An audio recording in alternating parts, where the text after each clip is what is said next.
నమస్తే, welcome to TG5 news. నేను రాణి. ముందుగా బులెటిన్లో హెడ్లైన్స్ చూద్దాం. సదాశివపేటలో ఘనంగా శ్రీ సంతోషిమాత ఆలయ 25వ వార్షికోత్సవ వేడుకలు. కరీంనగర్లో ఘనంగా రాజీవ్ గాంధీ జయంతి వేడుకలు. మహబూబాబాద్ విద్యార్థిపై దాడి ఘటనపై జేఎన్జీ స్టూడెంట్ ఆర్గనైజేషన్ ఆగ్రహం. కేసరల హోటల్లో భారీ అగ్ని ప్రమాదం. శక్తి స్కీమ్ 97వ జీవో రద్దు చేయాలంటూ పాలిటెక్నిక్ విద్యార్థుల రాస్తారోకో. రేషన్ డీలర్ షాప్లో ఉండాల్సిన సన్నబియ్యం గ్రామ పంచాయతీలో ఎందుకు? సదాశివపేట పట్టణంలోని శ్రీ అయ్యప్ప స్వామి ఆలయంలో కొలువుదీరిన శ్రీ సంతోషిమాత ఆలయ 25వ వార్షికోత్సవ వేడుకలు భక్తి శ్రద్ధలతో ఘనంగా నిర్వహించారు. ఉదయం 5 గంటలకు సుప్రభాత సేవతో కార్యక్రమాలు ప్రారంభమయ్యాయి. అనంతరం పుణ్యవాహచనం శ్రీ సూక్త హోమం నిర్వహించారు. మహిళా మూర్తులచే 108 కళాశాలతో అమ్మవారికి అభిషేకం, లలిత సహస్రనామ పారాయణం, కుంకుమార్చన నిర్వహించి ప్రత్యేక హారతి ఇచ్చారు. అనంతరం భక్తులకు మహాప్రసాదాన్ని పంపిణీ చేశారు. శ్రీ బెజుగం అశోక్ సౌజన్యంతో నిర్వహించిన ఈ ధార్మిక కార్యక్రమంలో ఆలయ అధ్యక్షులు గోనె శంకర్ గురుస్వామి, సుధాకర్ గౌడ్ గురుస్వామితో పాటు అమ్రాది రాచన్న, ఓదెల రవీందర్, ఓదెల విలాస్, అలిశెట్టి విశ్వనాథం, కంది సంతోష్, ముప్పిడి సంతోష్, అనంతరెడ్డి, జయ చింతన్, శ్రీశైలం తదితరులు పాల్గొన్నారు.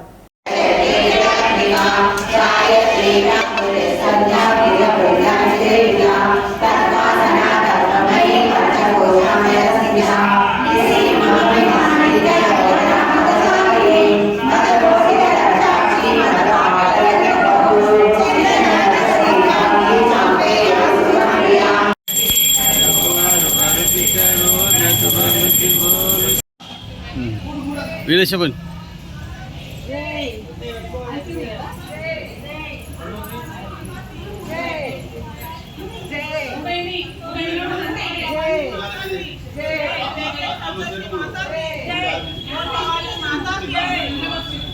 संतोषी माता की जय, बोल भवानी माता की जय, जय जय संतोषी माता की जय, बोल भवानी माता की जय, जय जय संतोषी माता की जय, बोल भवानी माता की जय, जय जय संतोषी माता की जय, बोल भवानी माता की जय, जय जय संतोषी माता की जय, बोल भवानी माता की जय, जय जय संतोषी माता की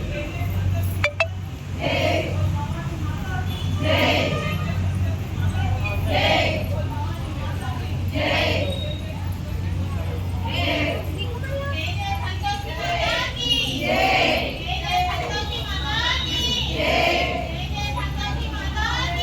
కరీంనగర్ రాజీవ్ చౌక్లో మాజీ ప్రధాని, ఆధునిక భారత నిర్మాత స్వర్గీయ రాజీవ్ గాంధీ జయంతి కార్యక్రమాన్ని కార్పొరేషన్ కాంగ్రెస్ కమిటీ ఆధ్వర్యంలో ఘనంగా నిర్వహించారు. ఈ కార్యక్రమానికి ముఖ్య అతిథిగా కరీంనగర్ DCC అధ్యక్షులు ఎమ్మెల్యే డాక్టర్ మేడిపల్లి సత్యం హాజరై రాజీవ్ గాంధీ చిత్రపటానికి పూలమాల వేసి నివాళులు అర్పించారు. కార్పొరేషన్ కాంగ్రెస్ అధ్యక్షులు వైద్యుల అంజన్ కుమార్తో పాటు పలువురు కాంగ్రెస్ నాయకులు, కార్యకర్తలు ఈ కార్యక్రమంలో పాల్గొన్నారు. రాజీవ్ గాంధీ దేశానికి అందించిన సేవలను నాయకులు ఈ సందర్భంగా స్మరించుకున్నారు. కాంగ్రెస్ ఫ్యామిలీ మెంబర్స్ అందరికీ నా నమస్సుమాంజలు. కరీంనగర్ కార్పొరేషన్ కాంగ్రెస్ ఆధ్వర్యంలో నేడు రాజీవ్ గాంధీ జయంతి సందర్భంలో పునస్కరించుకొని మనం ఇక్కడ ఆ మహానాయకునికి ఘన నివాళులు అర్పించడానికి ఇక్కడికి వచ్చినాము. ముఖ్య అతిథిగా విచ్చేసిన DCC అధ్యక్షులు, చొప్పదండి నియోజకవర్గ శాసనసభ్యులు సోదరులు మేడిపల్లి సత్యం గారు, కరీంనగర్ పట్టణ అధ్యక్షులు ఇంతకుముందు సుడా చైర్మన్ కోమటిరెడ్డి నరేందర్ రెడ్డి గారు, ఆరపల్లి మోహన్ అన్న గారు, ఇతర ముఖ్య నాయకులందరికీ నా ప్రత్యేక నమస్కారాలు. మహబూబాబాద్ పాలిటెక్నిక్ విద్యార్థిపై జరిగిన దాడి ఘటనను జెన్జీ స్టూడెంట్ ఆర్గనైజేషన్ తీవ్రంగా ఖండించింది.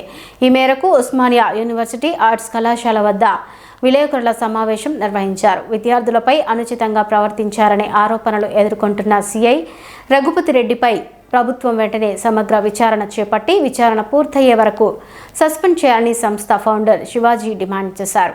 విద్యార్థులు తమ సమస్యలను ప్రశ్నించడం ప్రజాస్వామ్య హక్కు అని, పోలీసులు సమన్వయంతో చట్టబద్ధంగా వ్యవహరించాలని సూచించారు.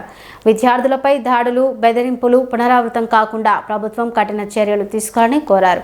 ఫీజు రియంబర్స్మెంట్, స్కాలర్షిప్లు, హాస్టల్ సమస్యలు, ఉపాధి అవకాశాలు, నాణ్యమైన విద్య వంటి అంశాల పరిష్కారం కోసం తమ పోరాటం కొనసాగుతుందని తెలిపారు. ఈ నెల 30న నిర్వహించనున్న భారీ విద్యార్థి సభకు రాష్ట్ర వ్యాప్తంగా విద్యార్థులు, యువత పెద్ద సంఖ్యలో హాజరై విజయవంతం చేయాలని శివాజీ పిలుపునిచ్చారు. మహబూబాబాద్ ఘటనపై తక్షణమే విచారణ జరిపి బాధ్యులపై చట్టపరమైన చర్యలు తీసుకోవాలని డిమాండ్ చేశారు.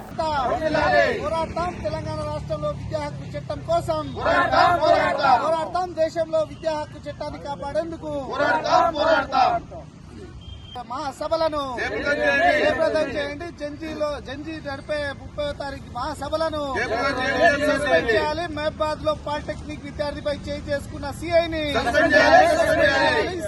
వెంటనే సస్పెండ్ చేయాలి. పాలిటెక్నిక్ విద్యార్థిపై చేయి చేసుకున్న సిఐని వెంటనే Shivaji Gen Z student organisation founder cum president ని ఈరోజు ఉస్మానియా యూనివర్సిటీ వేదికగా విలేకరుల సమావేశం నిర్వహించడం జరిగింది. అందులో భాగంగా రేపు 30వ తారీఖు నాడు జెన్జీస్ తెలంగాణ నిర్వహించబోయే భారీ బహిరంగ సభకు తెలంగాణలో ఉన్నటువంటి జెన్జీలు అందరూ తరలి వచ్చి సభను విజయవంతం చేయాల్సిందిగా కోరుచున్నాము. అదే రకంగా విద్యారంగ సమస్యలపై విద్యార్థులపై చూపుతున్నటువంటి నిర్లక్ష్య ధోరణిని నిరసిస్తూ 30వ తారీఖు నాడు జరగబోయే బహిరంగ సభకు విజయవంతం చేయాలని కోరుచున్నాము.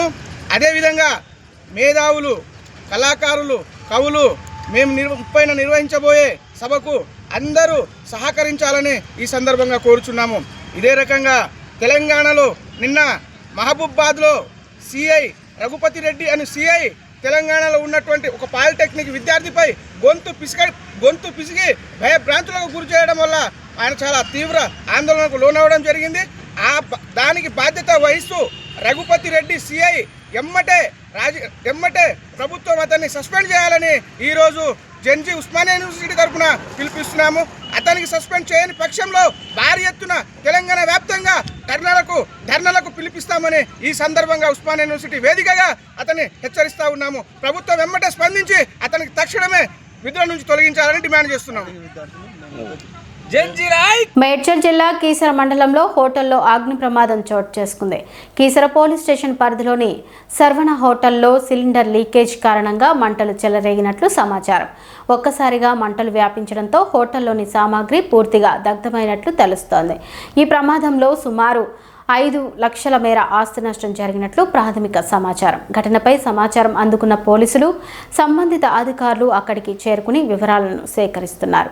ప్రమాదానికి అసలు కారణం, ఘటన సమయంలో హోటల్లో ఎంతమంది ఉన్నారు, ఎవరైనా గాయపడ్డారా అనే పూర్తి వివరాలు తెలియాల్సి ఉంది. జనగామ జిల్లా స్టేషన్ గన్పూర్ మున్సిపల్ కేంద్రంలోని పాలిటెక్నిక్ కళాశాల విద్యార్థులు శక్తి స్కీమ్కు సంబంధించిన 97 జీవోను వెంటనే రద్దు చేయాలంటూ ఆందోళన చేపట్టారు.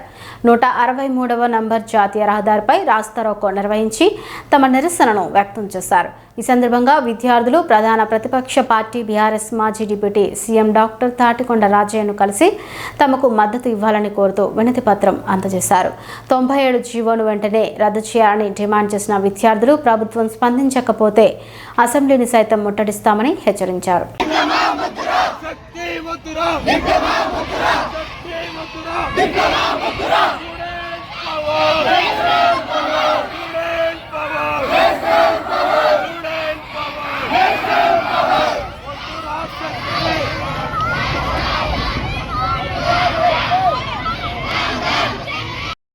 నేను స్టేషన్ గన్పూర్ పాలిటెక్నిక్ కాలేజ్ నుంచి మాట్లాడుతున్నాను.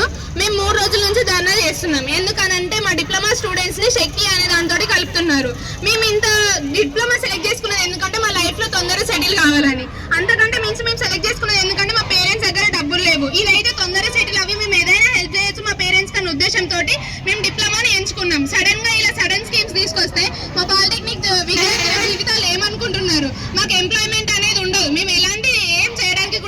అవకాశాలు ఉండవు. మేము 3 రోజుల నుంచి చేస్తున్నా కూడా గవర్నమెంట్ నుంచి ఎలాంటి స్పందన లేదు. మేము ఇంతగానో ర్యాలీ చేస్తుంటే పోలీస్ వాళ్ళు వచ్చి కూడా మీరు ఇక్కడ చేస్తే ఏముంటుంది అని చెప్పేసి మా మీదకే బెదిరిస్తున్నారు.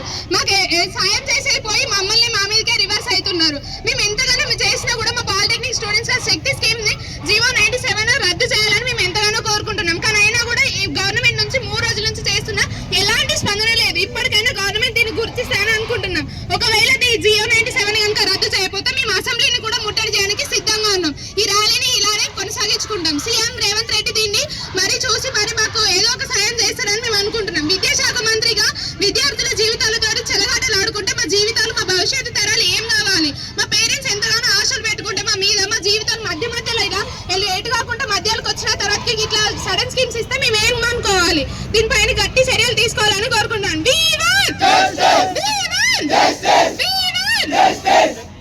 నియోజకవర్గ కేంద్రంలో పాలిటెక్నిక్ విద్యార్థులు తమ న్యాయమైన డిమాండ్ మేరకు 3 రోజుల నుండి ఇక్కడ నిరసన కార్యక్రమాలు చేస్తున్నారని తెలిసి వారికి బీఆర్ఎస్ పార్టీ పక్షాన నైతిక మద్దతు తెలియచేయాలని వ్యక్తిగతంగా నేను, ఎందుకంటే ఆ పాలిటెక్నిక్ కళాశాల తీసుకురావడానికి శంకుస్థాపన, అదేవిధంగా దానికి ఇనాగ్రేషను, తర్వాత ఈరోజు తెలంగాణ మొత్తంలో ఒక పెద్ద క్యాంపస్గా వెలుగొందడానికి మరి ఈరోజు నేను గర్వపడతా ఉన్నాను. అలాంటి కళాశాలలో విద్యార్థులందరూ మరి ధర్నాలు రాస్తారోకోలు చేస్తున్నప్పుడు వారికి నైతిక మద్దతు తెలియచేయాలనే ఉద్దేశంతో ఇక్కడికి రావడం జరిగింది.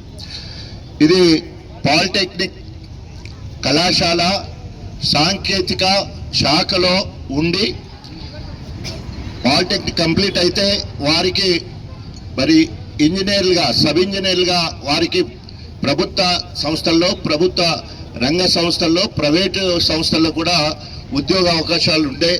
అదేవిధంగా ముందుకెళ్ళాలంటే వారికి గవర్నమెంట్ ఉద్యోగుల సర్వీస్ క్యాండిడేట్గా మరి ఈసెట్ రాసేది ఉంటే ఆ రకంగా మరి వారికి లాటరల్ ఎంట్రీ ద్వారా వారు బీటెక్ కంప్లీట్ చేసి ఇంజనీర్లు అయ్యే అవకాశం ఉండే. ఈరోజు శక్తి శాఖలో ఈ సాంకేతిక శాఖను కలపడం వల్ల ఈ శక్తి శాఖ అండర్ స్కిల్ యూనివర్సిటీ కింద పనిచేయడం వల్ల వీరి హక్కులన్నీ కూడా కోల్పోవడం జరుగుతూ ఉంది.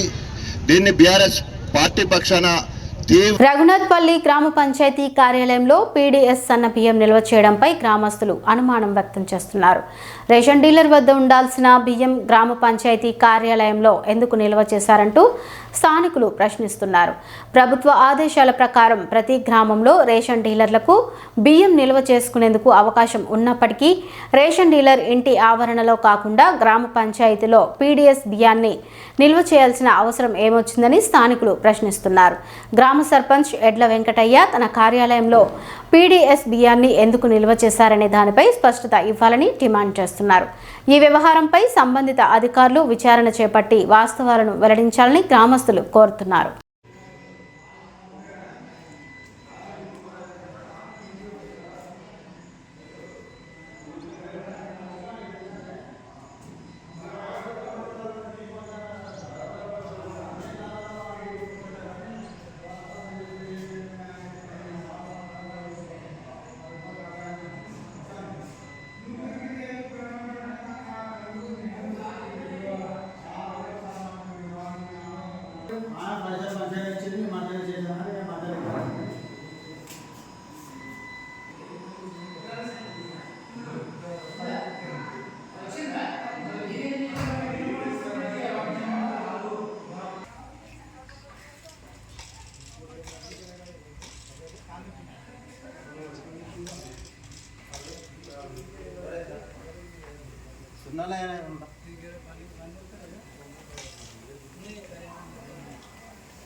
వరంగల్ జిల్లా నర్సంపేటలో కాంగ్రెస్ పార్టీ ఆధ్వర్యంలో నిర్వహించిన విలేకరుల సమావేశంలో టీపీసీసీ సభ్యులు పెండెం రామనాథ్ మాట్లాడారు.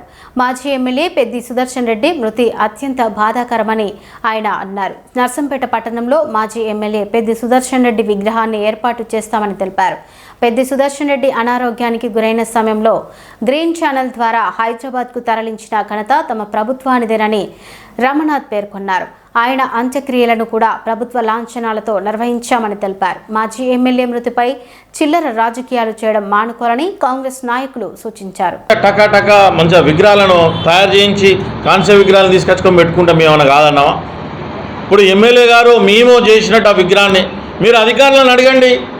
అసెంబ్లీలో వాళ్ళు సెట్ బ్యాక్ కాకుండా వాళ్ళు విగ్రహాలు పెట్టుకొని వాళ్ళు అధికారుల పని వాళ్ళు చేసుకోమేది. కానీ మేము మా ఆ విగ్రహాన్ని తీసుకొస్తే మరి ఈ ఊళ్ళో ఉన్న వాళ్ళు కానీ బయట ఊళ్ళో ఉన్న వాళ్ళు కానీ ఏమనుకుంటారు? అరే కాంగ్రెస్ పార్టీ వాళ్ళు విగ్రహం దించిన పేరు తీసుకొచ్చే పరిస్థితి తీసుకొచ్చి ఇవాళ ఎవరం బదనాం చేయాలనుకుంటారు. మీరు పెట్టండి కాంస్య విగ్రహాలు పెద్ద నిలబెట్టి 6-7 ఫీట్లో పెట్టాలి. లేకపోతే సుదర్శన్ రెడ్డి కూడా మా ఇంట్లోది మా తాత ఎమ్మెల్యే గారు 10 సంవత్సరాలు బీఫామ్ ఇస్తే ఎమ్మెల్యే గారు బీఫామ్ ఇస్తే అక్కడ కలిసి అక్కడ ఈరోజు అక్కడ జడ్పీటీసీ అయ్యిండు. ఇనాం ఇక్కడ సీటు బీఫామ్ ఎవరికి కూడా డైరెక్ట్ ఇచ్చిండు ఎమ్మెల్యే గారు. మా ఇంట్లో కూడా 10-15 ఏళ్ళు మరి మేము భోజనం మా ఇంట్లో వీళ్ళందరికీ ఎరికే మా ఇంట్లోనే ఉండేది. 8 నుండి రాత్రి 9-10 గంటల దాకా ఉండేది. ఆయన ఒక యువజన సంఘ నాయకుడిని చేసేళ్ళు, తర్వాత బ్లాక్ ప్రెసిడెంట్ చేసేళ్ళు, తర్వాత దొంతి మాధవరెడ్డి గారు మరి అతన్ని ఒక జడ్పీటీసీ చేసిండు. ఆ విధంగా ఆయనను తీసుకుంటూ పోయి డెవలప్ చేసుకుంటూ పోయి నా నాయకుడిని మేమెందుకు విమర్శిస్తాం? మాకేం అవసరం? మీరు విగ్రహాలు పెట్టుకోండి. లేదా మీకు చేత కాదనుకో మేమే మనిషిని పైసలు వేసుకొని మేమే ఒక కాంస్య విగ్రహం పెట్టిద్దామనే ఆలోచనతో మేము ఉన్నాం. పెట్టిద్దాం ఏదో ఒక కాడ ఎమ్మెల్యే గారిని ప్లేస్ చూసుకొని మేము ఈ రాజకీయాలు ఇవన్నీ మాని ఆయన విగ్రహం పెట్టాలి. లేకపోతే మేము కూడా డిసిషన్ తీసుకుంటాను మేమే పైసలు పెట్టి ఒక కాంస్య విగ్రహం పెట్టిద్దామని ఆలోచనలో ఉన్నాం. ఉద్యమకారులందరికీ మేము చెప్తాను, ఎందుకు ఇట్లా చేస్తాను? పూటకో మాట మాట్లాడుకుంటా ఎమ్మెల్యే గారిది ఎందుకు మీరు దిష్టి బొమ్మ కాలబట్టి వచ్చింది సభ రాజకీయాలు చేసి ఎందుకు చేస్తున్నారు ఈ విధంగా?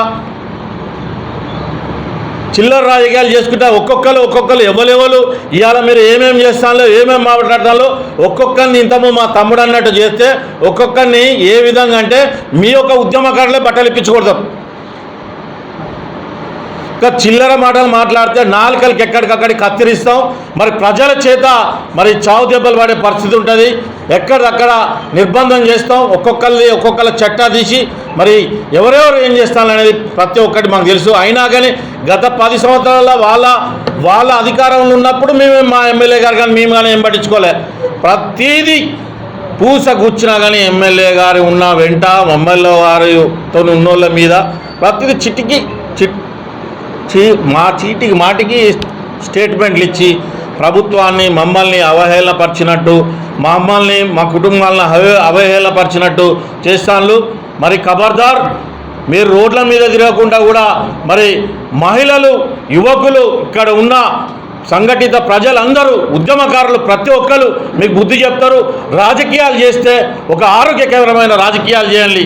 మీరు ఈ లుచ్చ రాజకీయాలు చేస్తే మాత్రం తరిమి మీ జనాలే మరి కొడతారని చెప్పి ఖబర్దార్ టీఆర్ఎస్ గుండాలారా అని చెప్పి మరి హెచ్చరిస్తూ ఖండించడం జరుగుతుంది. ఇక్కడైనా మా మాధవరెడ్డి గారిని కానీ మా కాంగ్రెస్ నాయకులను కానీ ఏమైనా మాట్లాడే ముందట చరిత్ర తెలుసుకొని మాట్లాడాలి. చరిత్రహీనుల లెక్క మాట్లాడితే ఖబర్దార్ అని మరి మరొకసారి తెలియజేసుకుంటున్నాం. మరి చరిత్రహీనులై మరి ఈ నియోజకవర్గంలో మిగులుతారు. ఖబర్దార్ అని మరొకసారి తెలియజేసుకుంటూ ఈ అవకాశం వచ్చి మరి ఇంతమంది మరి రిపోర్టర్స్ ఇంత పెద్ద ఎత్తున వచ్చినందుకు ప్రతి ఒక్కరికి హృదయపూర్వక. మాజీ ఎమ్మెల్యే పెద్ది సుదర్శన్ రెడ్డి గారి హఠాత్ మరణానికి మేము కూడా చాలా బాధపడ్డాం. ఏ మనిషి అయితే ఏంది అనారోగ్యంతో అంత సడన్గా చనిపోతే వారి కుటుంబ సభ్యులతో పాటు ఆయన రాజకీయ నాయకుడు ఉద్యమకారుడు కాబట్టి ఎంతోమంది బాధపడ్డారు. పార్టీలకు అతీతంగా కాంగ్రెస్ పార్టీ తరఫు నుంచి మేము కూడా ఆయనని చివరి చూపు చూడాలని బతుకున్నప్పుడు అని మేము హాస్పిటల్ కూడా వెళ్ళడం జరిగింది. ఇప్పటికి కూడా ఆయన ఒక ఉద్యమకారుడు, మాజీ ఎమ్మెల్యే, ఒక యాక్టివ్ పొలిటీషియన్ కాబట్టి మేము కూడా చాలా బాధపడ్డాం ఆయన గురించి. ఆయన హఠాత్ మరణానికి బాధల్లో ఉండేది పోయి వీళ్ళు ఈ శివరాజకీయం చేసుడు టీఆర్ఎస్ పార్టీకి అది తగదు, వాళ్ళు పోయేది రాంగ్ రూట్, ఒక చిల్లర రాజకీయం చేస్తారు వాళ్ళు అని ఈ సందర్భంగా తెలియజేసుకుంటున్నాను. మిమ్మల్ని విగ్రహం పెట్టొద్దు అని కాంగ్రెస్ పార్టీ కాదు ఏ పార్టీ కూడా పెట్టొద్దు అని ఎవరు కూడా అనరు. ఒక సామాన్యుడు కూడా దానికి సపోర్ట్ చేస్తారు. మీరు లీగల్గా పర్మిషన్స్ తీసుకొని ఎక్కడనో అడవిలో కాకుండా ఒక మంచి మెయిన్ రోడ్డు మీద ఎక్కడన్నా ఒక మంచి పెద్ద విగ్రహాన్ని ఆయన స్థాయికి ఇంత చిన్న విగ్రహం పెడతారు. ఒక మంచి పెద్ద విగ్రహాన్ని ఒక మంచి ప్లేస్లో మెయిన్ రోడ్డు మీద అందరూ కూర్చొని అందరూ కలిసి ఒక మీటింగ్ పెట్టుకొని చర్చించుకొని మీరు పెట్టవలసి ఉండే. అంత ఆగమాగాన ప్రజల్ని ఏమంటారు తప్పుదారి పట్టియడానికి మీ రాజకీయ లబ్ధి కోసం ఆయన చనిపోయింది కదా, నెక్స్ట్ లీడర్ నేను పెద్దోనైతే అని మీ దాంట్లో మీరు తన్నుకుంటా ఇవాళ మీరు చిల్లర రాజకీయం చేస్తారు. మాధవరెడ్డి సార్ రాజకీయం ఏ విధంగా ఉంటుందో ఇక్కడ అందరికీ కూడా తెలుసు. ఆయన చేసేది 100% క్లాస్ రాజకీయం. ఆయనను చూసి నేర్చుకోవాలి. కానీ ఎప్పుడన్నా ఏదైనా చిన్న విషయం గురించి మాధవరెడ్డి సార్ ఎప్పుడన్నా మాట్లాడంగా చూసారా? చూసి చూడనట్టుగా వదిలేస్తాడు. ఒక్కొక్కరి చిట్టా తీయాలంటే మీ మీద కాన్సన్ట్రేషన్ చేస్తే ఒక్కొక్కరి చిట్టా తీస్తాం. ఇవాళ ఆకుల సీన్ అయితేంది, ఆ బతిన్ సీన్ అయితేంది, మీరు మాధవరెడ్డి సార్ గురించి మాట్లాడే అంత స్థాయి మీది. ఆయన ఏ తప్పు చేసిండని మీరు ఆయన దిష్టి బొమ్మ దగ్ధం చేస్తారు, శివయాత్ర చేస్తారు. రెడ్డి ఫంక్షన్ హాల్ వెనుక ఉన్న గ్రీన్ ల్యాండ్ని అందరు కలిసి కబ్జా చేసి అమ్ముకున్నారు. అది మీ చరిత్ర. నీ ఇంటికి అసలు పెంట్ హౌస్కి పర్మిషన్ ఉన్నదా? నెక్కొండ రోడ్డుకి తీసిన వెంచర్కి దారి ఏది? గవర్నమెంట్ ల్యాండ్ని కబ్జా చేసి అల్ల నుంచి మీరు లేఅవుట్ పర్మిషన్ తీసుకున్నారు. ఇవన్నీ కూడా కాన్సన్ట్రేషన్ చేయాలంటే మీ చిట్టా తీసి ముందటేస్తాం. మేము కూడా రియల్ ఎస్టేట్ చేసినాం. ఎక్కడన్నా ఒక్క కస్టమర్ దగ్గర ఎక్కడన్నా బ్యాడ్ నేమ్ ఉన్నదా కనుక్కొని ఎన్ని భూములు కబ్జా చేసిండ్రు, ఏం చేసారు? ఈ చిల్లర రాజకీయం మానుకోవాలి. మీరు పెద్ది సుదర్శన్ రెడ్డి గారి విగ్రహాన్ని 100% మంచి విగ్రహాన్ని కొని మీరు ఒక మంచి ప్లేస్లో పర్మిషన్తో పెట్టుకోండి. ఇంకొకసారి కనుక మా పార్టీ జోలికి కానీ మాధవరెడ్డి సార్ జోలికి కానీ వచ్చినట్టయితే ఇక నుంచి సహించేది లేదు. పెద్ది సుదర్శన్ రెడ్డి గారే చనిపోయిన బాధలు ఉన్నారు కాబట్టి మేము కూడా చాలా మౌనంగా ఉన్నాం, ఓపికతో ఉన్నాం. ఇక నుంచి మాత్రం మేము కాన్సన్ట్రేషన్ చేస్తే ఒక్కొక్కరు ఎంబడబడతాం. జీవితం మీద విరక్తి చెంది ఆయన జీవితం మీద విరక్తి చెంది ఆ విరక్తి చెందే అంత అవసరం ఏమొచ్చింది? ఎవరితో వచ్చింది? అది కుటుంబమా, ప్రజల, వారి కార్యకర్తల? నర్సంపేట ప్రజలు గమనించవలసిందిగా కోరుచున్నాం. కావలసుకొని ఇవాళ అసైన్ ల్యాండ్ ప్రైవేట్ వ్యక్తులకు ఉండదు. అసైన్డ్ ఎవరి మీద అసైన్డ్ అయి ఉంటుందో ఆ అసైన్డ్ వాళ్ళ పిల్లలు, అసైన్డ్ అయిన వాళ్ళ పిల్లలు ఆయన చనిపోతే వారి పిల్లలకే వర్తిస్తే తప్ప బడా రాజకీయ నాయకులకో బడా డాక్టర్లకో కోటీశ్వరులకో కొంటే నడవది. తెలిసి కూడా ఒక డాక్టర్ పోయి ఉండి నేను కొన్నా అంటాను. అసైన్డ్ ల్యాండ్స్ కొనొచ్చా, అమ్మచ్చా? అది కొనొచ్చా, అమ్మచ్చా? అది వారి విజ్ఞతకి వదిలిపెడుతున్నాం. మీకు 10 రోజుల టైం ఉండే. సుదర్శన్ రెడ్డి గారు చచ్చిపోయిన తర్వాత ఒక అప్లికేషన్ వేసి మేము మాజీ ఎమ్మెల్యే విగ్రహం పెడతాను. ఏ కూడల్లో పెట్టుకుంటావు, కూడల్లో పెట్టుకోవాలను. ఎక్కడో అడవిలో పెట్టింది. నువ్వు ఏ ఉద్దేశంతో అడవిలో పెడతా అనుకున్నావు? నీ చరిత్ర చెప్పాలనుకుంటే ఇలా మీరు చనిపోయిన వారి మీద విమర్శించడం తగదు. అది భగవంతుని సన్నిధిలోకి చేరిపోయింది. మిమ్మల్ని మేము విమర్శించట్లేదు. ఉన్న స్థానిక నాయకుల గురించి అడుగుతున్నాం. మేము స్థానికంగా ఏ లబ్ధి పొందడం కొరకు మీరు ఈ విధంగా చేస్తారో మీ విజ్ఞతకి వదిలిపెడతాను. నేను చెప్తున్నాం, ఒక మంచి సెంటర్ ఏర్పాటు చేసి పర్మిషన్ తీసుకోండి. ఏర్పాటు చేయడానికి మేము కూడా సిద్ధంగా ఉన్నాం. మాకు పార్టీలు ముఖ్యం కాదు, అభివృద్ధి ముఖ్యంగా కాంగ్రెస్ పార్టీ రోజు ముందుకు పోతూ ఉన్నది. నర్సంపేట అభివృద్ధి చేయడానికి గౌరవనీయులు ముఖ్యమంత్రి రేవంత్ రెడ్డి గారు, దొంతి మాధవరెడ్డి గారు శాసనసభ్యులు వారి నేతృత్వంలో నర్సంపేట నియోజకవర్గంగా చానిక నిధులిచ్చే పరిస్థితి మనందరి ముందర కూడా ప్రకటన చేయండి. ఇంకా కూడా నిధులు వస్తాయి, అభివృద్ధి జరుగుతుంది. అందరం కలిసి మన ప్రాంతాన్ని అభివృద్ధి చేసుకోవాలి తప్ప వైషమ్యాలకు పోయి రాజకీయ వివక్షలతోని ప్రజలను తప్పుదో పట్టించి రాజకీయ ఉనికి చాటుకోవాలని చూస్తే ప్రజలు గమనిస్తూ ఉంటారు. మీ స్థాయి ఏంటిది, మీరు ఏ స్థాయిలో చేయగలుగుతారు అనేది కూడా ప్రజలు గమనిస్తారు. మరి మా నాయకుడు లేడు, మేము విచ్చలవిడైపోయినా మేము అందరం ఒకటే ఉన్నామని చెప్పుకోవడం కోసం మాత్రమే మీ అటువంటి దూదుకుడు చర్యలు చేస్తూ ఉన్నారు. మీరు మానుకోవాలని చెప్పి హితవు పలుకుతూ అవసరమైతే కాంగ్రెస్ పార్టీ మాజీ శాసనసభ్యులైనటువంటి సుదర్శన్ రెడ్డి గారి విగ్రహాన్ని ఏర్పాటు చేయడానికి సిద్ధంగా ఉన్నారని చెప్పి సందర్భంగా తెలియజేసుకుంటూ ప్రజలకు ఒక విజ్ఞప్తి చేస్తూ ఉన్నాం. రాజకీయ విలువలు లేని విధంగా కొంతమంది వ్యవహరిస్తూ ఉంటారు, ప్రజలు గమనించాలి. శాంతియుతమైన ప్రాంతంగా మన ప్రాంతం కొనసాగుతూ ఉన్నది. ఈరోజు దాన్ని మనం ముందుకు తీసుకోవాల్సిన అవసరం ఉన్నదని చెప్పి తెలియజేసుకుంటూ నర్సంపేట అభివృద్ధికి కట్టుబడి గౌరవనీయులు దొంతి మాధవరెడ్డి గారు పనిచేస్తున్నారని చెప్పి బడుగు బలహీన వర్గాల హక్కుల పరిరక్షణ, సామాజిక న్యాయం లక్ష్యంగా తెలంగాణ రక్షణ సేన ముందుకు సాగుతుందని ఆ పార్టీ నాయకులు తెలిపారు. కవితమ్మ నాయకత్వంలో ఆవిర్భవించిన తెలంగాణ రక్షణ సేనకు కరీంనగర్ నియోజకవర్గంతో పాటు జిల్లా వ్యాప్తంగా ప్రజల నుంచి మంచి స్పందన వస్తోందన్నారు. ఉచిత విద్య, ఉచిత వైద్యం, రైతు సంక్షేమం, యువతకు ఉపాధి అవకాశాలు, సామాజిక న్యాయం అనే 5 ప్రధాన సూత్రాల ఆధారంగా పార్టీ కార్యక్రమాలను కొనసాగిస్తున్నట్లు తెలిపారు. ప్రతి కుటుంబానికి 1 ఎకరం భూమి అందించాలనే లక్ష్యంతో భూలక్ష్మి పథకాన్ని అమలు చేస్తామని పేర్కొన్నారు. భూమి లేని నిరుపేద కుటుంబాలకు ప్రభుత్వ భూమిని పంపిణీ చేసి భరోసా కల్పించడమే తమ లక్ష్యమన్నారు. అన్ని వర్గాలకు సమాన అవకాశాలు, రాజకీయ ప్రాతినిధ్యం, హక్కుల పరిరక్షణ కోసం నిరంతరం పోరాడతామని స్పష్టం చేశారు. రానున్న రోజుల్లో కరీంనగర్ జిల్లాలో తెలంగాణ రక్షణ సేనను గ్రామ స్థాయి నుంచి మరింత బలోపేతం చేస్తామని నాయకులు తెలిపారు.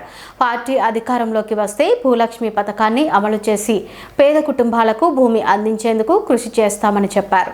కవితమ్మ నాయకత్వంలో తెలంగాణ రక్షణ సేన రాష్ట్రంలో బలమైన ప్రత్యామ్నాయ రాజకీయ శక్తిగా ఎదుగుతుందని ధీమా వ్యక్తం చేశారు.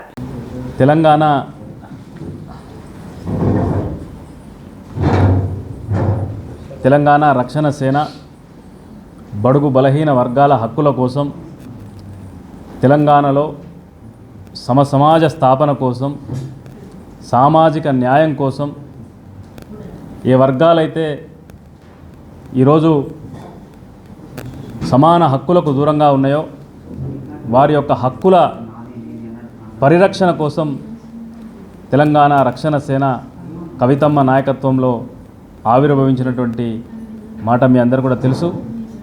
100 రోజుల పార్టీ. ఈ 100 రోజుల పార్టీ మరి కరీంనగర్ నియోజకవర్గంతో పాటు కరీంనగర్ జిల్లాలో మరి బ్రహ్మాండమైనటువంటి నాయకత్వంతో ముందుకు పోతూ ఉంది. తెలంగాణ వ్యాప్తంగా కూడా మా నాయకురాలు నిత్యం ప్రజా సమస్యల మీద పనిచేస్తూ ఉంది. పార్టీ ఆవిర్భావ సభలోనే పంచజన్యాలను ప్రకటించి ఈరోజు భారతదేశంలో ఏ రాజకీయ పార్టీ, ఏ ప్రభుత్వం కూడా ప్రవేశపెట్టినటువంటి ఉచిత విద్య, ఉచిత వైద్యం, వ్యవసాయం, ఒక మంచి వ్యవసాయం, కష్టాలు లేని రైతాంగం, అదేవిధంగా యువకులకు అవకాశాలు, అదేవిధంగా సామాజిక న్యాయం, ఈ 5 సూత్రాలతో పనిచేసుకుంటూ పోతూ ఉన్నాం. ప్రజల నుండి కూడా బ్రహ్మాండమైనటువంటి రెస్పాన్స్ వస్తూ ఉంది. ప్రజల నుంచి మద్దతు కూడా దొరుకుతూ ఉంది. ఆ క్రమంలోనే మా అధ్యక్షురాలు మరి ఖచ్చితంగా ఈ సమాజంలో పనిచేసేటువంటి వారందరికీ సమాన న్యాయం చేయాలి. అదేవిధంగా తెలంగాణలో ఉన్నటువంటి ప్రతి కుటుంబానికి 1 ఎకరం స్థలం, ఎందుకంటే భూమి అనేది చాలా ముఖ్యమైన అంశం మనిషి జీవితంలో. భూమి ఉంటే భరోసా ఉంటుంది. ఆ భరోసా మనిషి జీవితానికి భరోసానిచ్చేటువంటి ఎకరం స్థలాన్ని రక్షణ సేన అధికారంలోకి వస్తే ఈరోజు ప్రతి కుటుంబానికి 1 ఎకరాన్ని ఇస్తా అని చెప్పి మన భూలక్ష్మి పేరుతో హైదరాబాదులో ప్రకటించడం జరిగింది. ప్రకటన తర్వాత చాలామంది నాకే చెప్పి ఫోన్లు చేసి చాలా మంచి పథకం కవితమ్మ గారు తీసుకున్నారు. ఎందుకంటే ఈరోజు భూమి అనేది మనిషి జీవితంలో చాలా ముఖ్యమైన పాత్ర పోషిస్తుంది. భూమి ఉంటే బతుకొక భరోసా వస్తుంది. ఇలా బడుగు బలహీన వర్గాలు భూమి ఈ కార్యక్రమం మాత్రం కవితమ్మ ద్వారానే సాధ్యమవుతుందని చెప్తా ఉన్నారు. రానున్న రోజుల్లో తెలంగాణ రక్షణ సేనను కరీంనగర్లో బలోపేతం చేస్తాం. తద్వారా తెలంగాణ రాష్ట్రం అంతా కూడా బలోపేతం అవుతుంది. కవితమ్మ ఈ రాష్ట్రానికి ముఖ్యమంత్రి అవుతుంది. భూలక్ష్మి పథకాన్ని అమలు చేసి తీరుతుందని చెప్పి ఈ సందర్భంగా తెలియజేస్తాం. బులెటిన్ ముగించే ముందు హెడ్లైన్స్ మరోసారి చూద్దాం. సదాశివపేటలో ఘనంగా శ్రీ సంతోషిమాత ఆలయ 25వ వార్షికోత్సవ వేడుకలు. కరీంనగర్లో ఘనంగా రాజీవ్ గాంధీ జయంతి వేడుకలు. మహబూబాబాద్ విద్యార్థిపై దాడి ఘటనపై జెన్జీ స్టూడెంట్ ఆర్గనైజేషన్ ఆగ్రహం. కీసరల హోటల్లో భారీ అగ్ని ప్రమాదం. శక్తి స్కీమ్ 97వ జీవో రద్దు చేయాలంటూ పాలిటెక్నిక్ విద్యార్థుల రాస్తారోకో. రేషన్ డీలర్ షాప్లో ఉండాల్సిన సన్నబియ్యం గ్రామ పంచాయతీలో ఎందుకు? ఇవి ఇప్పటివరకు ఉన్న అప్డేట్స్. మరిన్ని అప్డేట్స్ కోసం చూస్తూనే ఉండండి TG5 న్యూస్.